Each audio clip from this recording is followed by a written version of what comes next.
So when you're doing bag rows, you never want to make eye contact. It's just not right.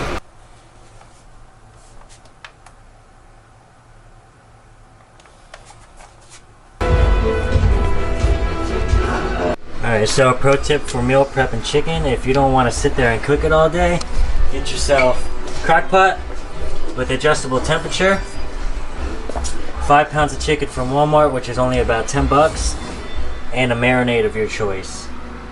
I think I'm going to go with these two.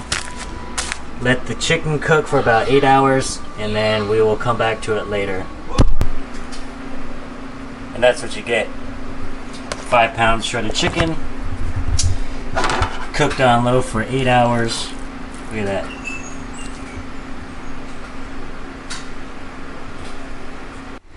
Alright, so as you saw this morning, I weighed 195.8, which I'm really excited about because after I got home from my trip, I gained about 5 pounds of water weight and extra sodium because I was eating like a pig.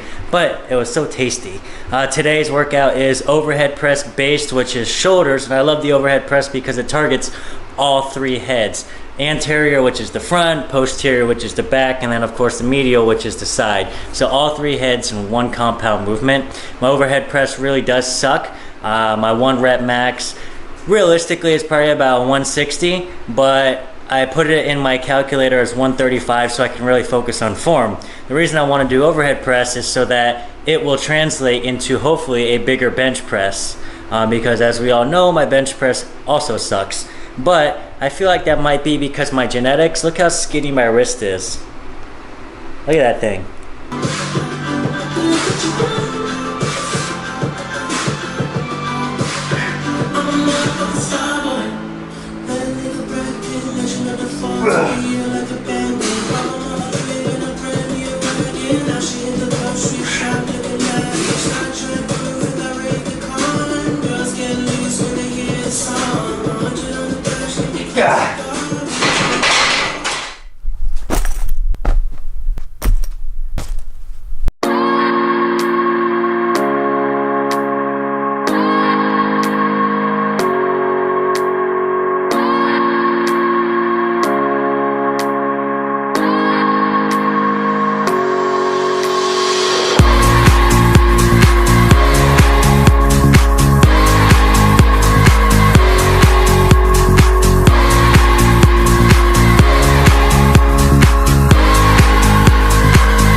Alright, so here we have my macros. As you can see, for the next 16 weeks, I've got the caloric intake, the breakdown of the protein, carbs, and fats. Right here, for you that don't know, is a breakdown of a calorie. A calorie is made up of protein, carbs, and fats. 1 gram of protein equals 4 calories, 1 gram of carbohydrate equals 4 calories, and 1 gram of fat equals 9 calories. All those together comprise of your macros. Let's say you want to have a couple beers or a couple shots. All you need to do is Google the caloric amount. So my favorite beer is 225 calories. I'm going to disregard the amount of carbs that the company tells you because it's only going to be about 10, and then the rest of the mysterious calories are going to be comprised of alcohol, but everything's broken down the same way. So what I do that's worked for me is 225 calories. That comprises of either my fats or carbs. I never let it comprise of protein because protein is what we're using to build muscle. I wrote a couple examples. So let's say I have 15 grams of fat left and 22.5 grams of carbs left. Well, perfect. If you do the math, 22.5 times 4, that equals 90 calories. And if you do 15 grams of fat times 9, that equals 135. What do you get when you add 135 and 90? 225. 225 is the amount of calories for the one beer. Or, it doesn't even have to be like that. Or let's say you have 21 grams of fat left for the day and only 9 grams of carbs. Well, if you did the math, 36 calories plus 189 calories equals 225. So at the end of the day, you'd be able to fit that one beer in.